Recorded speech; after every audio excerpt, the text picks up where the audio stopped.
mas mahalagang boses pa. Ito maganda. Kaysa sa lahat ng ito. Number 3, receive the voice of Christ. Sabihin nga po natin, receive. Receive the voice of Christ. Verse 34. And she said to her. Biruin mo yun. And she said to her. Kinausap niya sarili niya. Kaya nga hindi ka baliwan kapag kinausap mo ang sarili mo na may pananampalataya. At inulit-ulit mo yon. Lagyan mo lang ng wisdom, ha? Baka gano'n naman, baka mag-OA naman ang bahagya. Pero kinakausap mo ang sarili mo, na-encourage mo ang sarili mo. You have to practice it. Araw-araw naman ginagawa natin yan eh. Kaya lang madalas, sa loob ng isang araw, sa loob ng isang linggo, hindi voice of faith eh. Voice of fear, voice of failure, yun yung mga nangyayari. But ito yung pinakamahalagang voice kaysa sa lahat. You have to receive the voice of Christ. And she said to her, eto na, si Jesus na. And he said to her, sabi dito sa passage natin, he said to her. Tingnan niyo po ito. Daughter. Sabi nga po natin, daughter. And he said to her, daughter, your faith has made you well. Go in peace.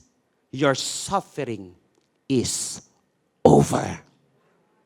Go in peace. Your suffering is over.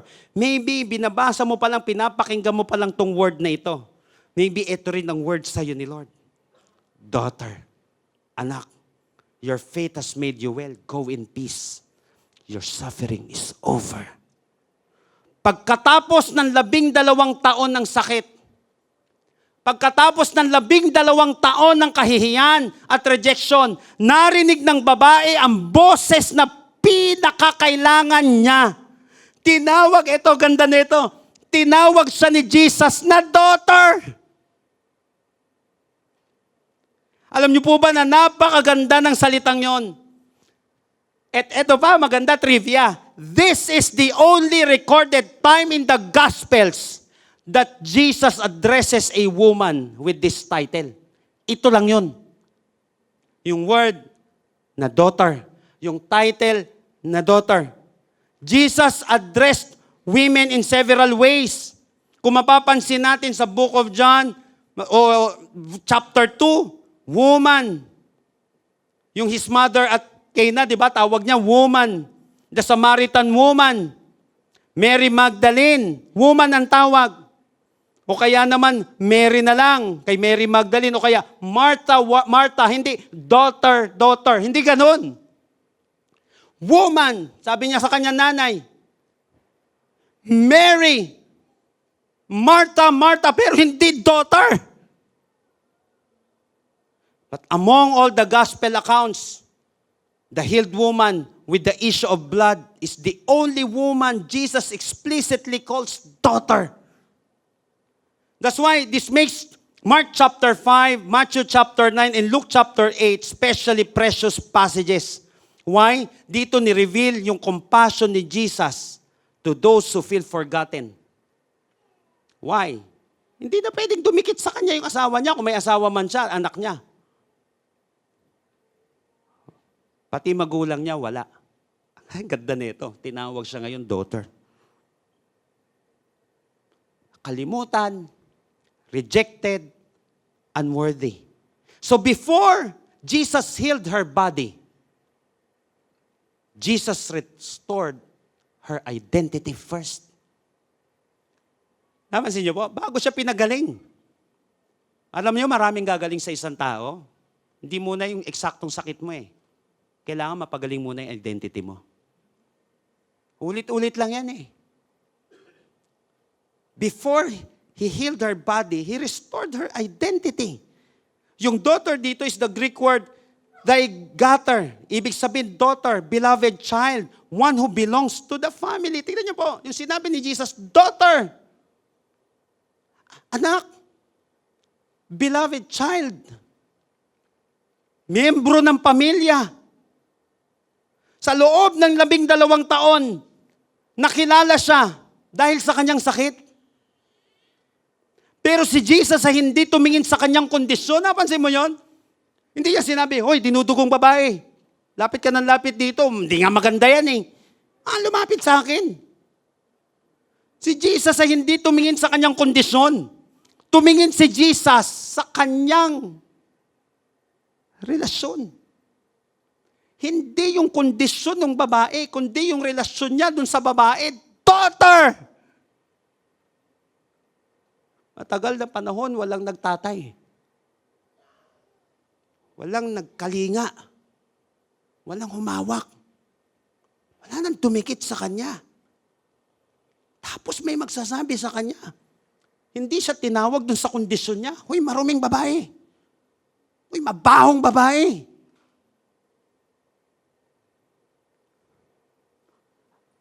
Tinignan siya sa kanyang relasyon. The crowd saw a sick woman, but Jesus saw a daughter. The world saw her problem, but Jesus saw her value. Kaya importante yung nilalapitan natin. Isa sa pinakamabisang kasinungalingan ng kaaway ay ikabit ang iyong identity sa iyong struggle. Yan ang pinakamabisa na kasinungalingan ng kaaway. Idikit yung identity natin dun sa struggle natin. Sinasabi niya, ikaw ang pagkakamali mo. You are your last mistake. You are your mistake. You are your past. You are your weakness. You are your failure. Biro ibo yung identity, idinidikit dun sa pagkakamali mo. Yung huling pagkakamali mo, gaganunin niya ng demonyo, ng kalaban, ikaw yan. O, halimbawa, sumablay ka, sablay ka na. Yan ang pagkatao mo, sablay na. Ganyan ang kaaway. Pansinin po natin yan. Ginagawa niyang identity, yung huling pagkakamali mo o yung mga paulit-ulit na pagkakamali mo, para lalong dumikit ka doon at tunay mo siya maging identity. Hindi na lang siya experience. Ang gusto ng kalaban, sa experience, natututo pa tayo eh. Nakakabawi pa tayo. Di ba? Experience is the best teacher pa nga. May sinasabing ganon. Malaki talaga. Sabi ko nga, kung gusto mo mag-grow, kung gusto mong maging dekalidad, kung gusto mo na kung saan maging above average ka, tatlong bagay. Importante ang education, importante ang exposure, importante ang experience. So yung experience na yan, makakatulong pa sa'yo. Pero pag ginawa mong identity, yung failure na yan, tapos na. Kasi tayo na yun eh. Ikaw ang kabiguan mo, ikaw ang kahinaan mo, ikaw ang nakaraan mo, ikaw ang pagkakamali mo, pero may mas malakas na boses. Ano ito? The voice of Christ. Sinasabi sa atin ni Jesus, you are forgiven, you are loved, you are accepted, and you belong to me, daughter. Member of a family. Listen to these people of God. The loudest voice in your life should be the voice of the one who created you. Ulitin ko, the loudest voice in your life should be the voice of the one who created you.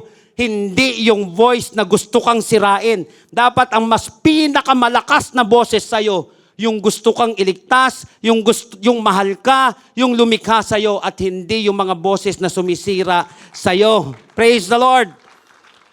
Kapag nagsalita si Jesus, remember, fear loses authority. Shame loses power. Peace replaces panic. So whose voice are you listening today? The voice of fear? The voice of failure? The voice of critics? The voice of your past? Or the voice of Christ? Because victory begins when Christ's voice becomes the loudest voice in your life. Palakasan lang ng boses yan. Sino ang mas malakas na voices? Yung huling sinabi, palpak ka talaga. Ulit-ulit yun. Mamaya mas malakas na yun ah. Ay palakasan. Basa ka ng word. Tandaan mo tong word na to. Daughter. Daughter. Boses ng pagtanggap, anak. O boses ng rejection. Wala kang kwenta. Wala kang silbing babae. Wala kang kwentang tatay. Victory begins when Christ's voice becomes the loudest voice in your life.